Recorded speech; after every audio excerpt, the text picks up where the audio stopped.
Hello friends, in today's lecture I am going to discuss about bacterial toxins. We know that bacteria produce this toxin as a powerful weapon for establishment of the disease in host. Generally, there are two different types of toxins which is produced by the bacteria. Number one is endotoxin and number two is exotoxin.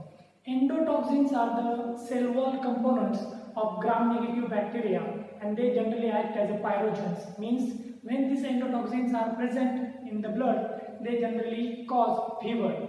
They also cause inflammation and septic shock. But in today's lecture, we are going to focus on exotoxins. Exotoxins are the low molecular weight proteins of the glycoproteins which is produced by the bacteria, and generally they are the enzymes which alter the metabolism of the host, which ultimately lead to disease conditions. Now there are various examples of exotoxins which is produced by the different bacteria, like cholera toxin. This toxin is produced by the bacteria Vibrio cholerae. Then tetanus toxin, one of the most potent toxin which is present in the blood, and generally this tetanus toxin is produced by the bacteria Clostridium tetani. Then diphtheria toxin, which is produced by the bacteria Corynebacterium diphtheri. All these toxins cause characteristic symptoms or disease in the body, like cholera toxin cause disease called cholera or watery diarrhea. The tetanus toxin cause disease tetanus, and diphtheria toxin produce a disease called diphtheria. And now in today's lecture I am going to focus on this toxin, cholera toxin, its structure and its mode of action.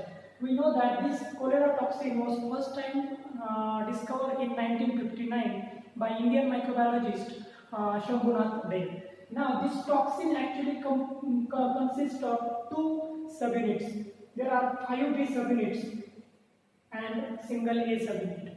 This is the structure of cholera toxin. Actually these B subunits are responsible for binding to the receptor in the intestinal cell. But means this B subunit is non-toxic subunit, while actual toxicity of toxin is due to this A subunit. A subunit is responsible for watery diarrhea in our body. Now, when this toxin enter in the cell of intestine, actually it exerts its action. In today's lecture, we are going to see mode of action of the cholera toxin. Before thinking about the action of the toxin, you should know what happened at normal condition inside the digestive tract cell. We know that in our digestive tract, cells are present called enterocytes. If we are going to see the normal condition, if this is the cell membrane of the enterocytic cell, this cell membrane having special type of a receptor called G protein couple receptor, which bind to the hormone outside the cell, and then they pass the signal. Actually this receptor having various type of G protein bound to them in the cell cytoplasm. Examples of the G proteins are alpha, beta, gamma, etc. Now, when this alpha G protein is bounded with the ADP, then it is an inactive G protein. But when this GDP is replaced by GTP, this protein gets activated. Now, at a normal condition, when any hormonal signal is received by this receptor, then this GDP, which is bound on the alpha G protein, is replaced by GTP. Here you can see GTP is coming inside the picture while GDP is leaving the protein. Now, after replacement of GDP with GTP, this alpha protein gets activated and then dissociate from the beta gamma subunit. And then this protein go and bind to a special type of enzyme which is present in the cell membrane of the enterocyte, and this enzyme is called adenylate cyclase enzyme. This enzyme is generally present in inactive form, but when alpha GTP bound to the enzyme gets activated. And after activation, the substrate of this enzyme is ATP molecule. The enzyme converts this ATP into cyclic AMP, and we know that the cyclic AMP play an important role in various metabolic processes inside the cells. Now, when sufficient concentration of cyclic AMP is produced inside the cell, this GTP go hydrolysis, and after hydrolysis of GTP, the alpha protein get deactivated, and then it leave adenylate cyclase enzyme and again bound to the normal partner of it, that is beta gamma 7. And after replacement of this alpha from the adenylate cyclase, the enzyme is deactivated and production of cyclic AMP is inhibited. This thing happens in normal condition inside the digestive tract. Now suppose the bacteria enter, the bacteria is Vibrio cholerae, which is a facultative anaerobic bacterium. If the bacteria enter in the digestive tract through contaminated food or water, in that case, after establishment into the digestive tract, the bacteria starts secreting the toxin called cholera toxin. Now after secretion, now we are going to see the affected condition. After secretion of the toxin bound to the special type of receptor which is present on this cell, intestinal cell. This receptor are called GM1 gangliosidic receptor. These receptors are specific for cholera toxin. Actually, toxin bind to this receptor with the help of B subunit of the toxin, because we know that B subunit having binding ability.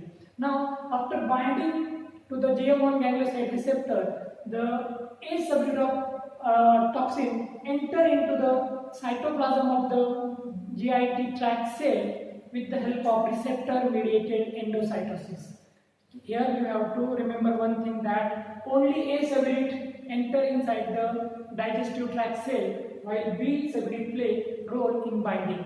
After entry into the cytoplasm of the cell, the A subunit undergo hydrolysis, and due to reduction of the disulfide bond which is present in the A subunit cleaved into two parts, A1 and A2 part. This has happened because the bond called disulfide bond present in the A subunit is break due to reduction. After conversion of A into A1 and A2, the A1 subunit have actual toxicity, actual role in the development of the disease. Now this A1 subunit, with the help of NAD molecule, ADP ribosylate alpha protein. That means this A1 subunit bound ADP ribose group to the alpha subunit or alpha G protein, and for this reaction, this A1 takes help of NAD. And after binding of ADP ribose to the alpha G protein, it permanently remain active. That means this alpha G protein is locked in active state by A1 component of the cholera toxin, and due to this the adenylate cyclase enzyme also remain permanently active, and due to this this reaction is continuously occur inside the cell, conversion of ATP into cyclic AMP. The concentration of the cyclic AMP is increased beyond the limit in the digestive tract cell called enterocyte, and due to increased concentration of cyclic AMP, important ion molecules like Na+, Ca2+, K+ leaves the cell through ion channel, and due to loss of this ion molecule from the cell, osmotic balance of the cell disturbed, and water also come out of the digestive tract cell and lost from the body through fecal matters. And this is the characteristic symptom of cholera called watery diarrhea. The affected person generally loses 1 liter of the fluid per hour, while in normal condition we know that approximately 100 ml fluid is lost from the body per day. And due to this watery diarrhea, approximately half of the body's fluid is lost per day. And this is the characteristic symptom of cholera disease. Okay, so in today's lecture, we discuss about endotoxin, exotoxin. There are 3 different types of toxins. There are various types, but we focus on cholera, tetanus, and diphtheria toxin, and then we finished with mode of action of cholera toxin.